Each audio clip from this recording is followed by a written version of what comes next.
You know, if you've ever written a line of Python, you know that feeling, that sinking in your stomach when your screen just explodes with red text. It feels like a total roadblock.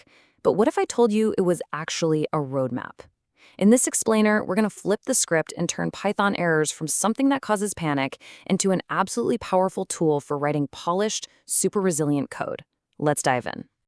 Just picture it for a second. You've been grinding away, coding for hours, you finally hit run, and bam, the whole thing crashes. The immediate reaction is, of course, frustration. You think, what did I do wrong? But today, we're going to completely reframe that whole experience. Yeah, this traceback message, it can feel like a personal attack, right?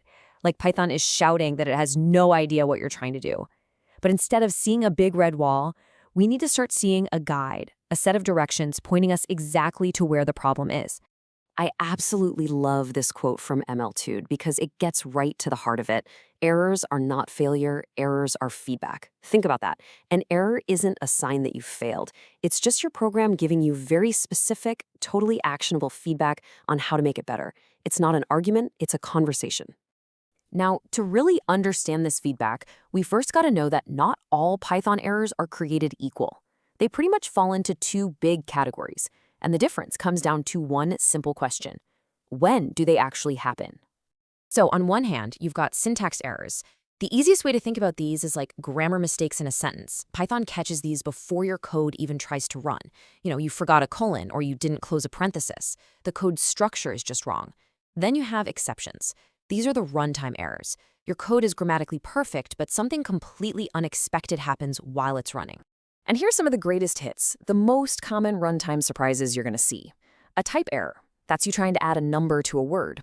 A name error, you're trying to use a variable that, doesn't exist yet.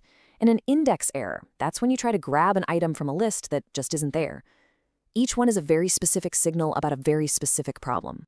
Okay, so if these exceptions are all these unexpected things that happen while the code is running, how do we stop them from blowing up our entire program?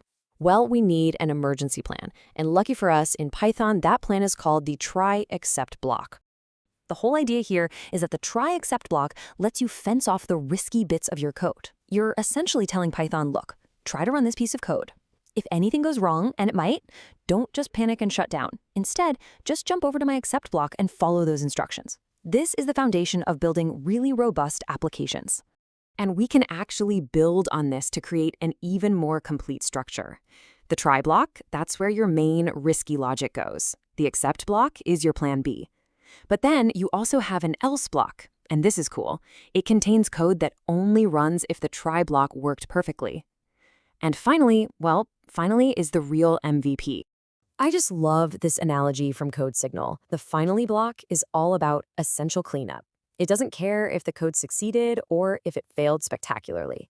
This block will always run, no matter what. Think about things like closing a file or shutting down a database connection. You need that to happen regardless. That is the job of finally. Okay, quick but crucial pro tip here, and this one comes from real Python. You have to avoid using a generic bare except clause. It seems easy, but it's like putting on a blindfold. It will catch every single error, including ones you never saw coming, which can silently hide bugs and make your life a nightmare. You always want to be specific. Instead of just except file not found or except value error. All right, so far we've learned how to listen and react to the signals Python sends us. But what about sending our own? This is where you level up. True mastery comes when you go from just handling errors to creating them on purpose to protect your program's rules. And we do this with the raise keyword. This gives you, the programmer, all the control.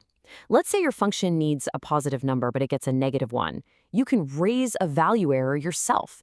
You're basically stopping the program on your own terms because an invalid condition was met.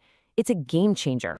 And you can take this even one step further by creating your very own custom exception classes. Now, why would you bother doing this? Well, 3 big reasons. 1, for clarity, you get to write your own super specific error messages. 2, for granularity, it lets you handle different custom problems in totally different ways. And 3, for reusability across all your projects. Honestly, it's a huge sign of clean professional code. So let's bring this all home. We've really gone on a journey here, from that initial moment of panic when you see a wall of red text, all the way to understanding how to write truly polished, resilient code that can handle pretty much anything the universe throws at it. So, what are the big takeaways? First, always be specific when you catch exceptions. No more bare accepts. Second, log your errors so you have a trail of breadcrumbs for debugging later. Third, whenever possible, give your program some fallback logic so it can try to recover. And here's the best pro tip of all. Always read those tracebacks from the bottom up. The very last line is almost always where the magic is. It tells you exactly what went wrong and on what line. I'm going to leave you with this final thought. Errors in your code, they aren't a possibility, they are an absolute inevitability. It's just a fundamental part of programming. So the real measure of your skill isn't about writing code that never fails. It's about writing code that fails well. So the real question is, how resilient are you going to make it?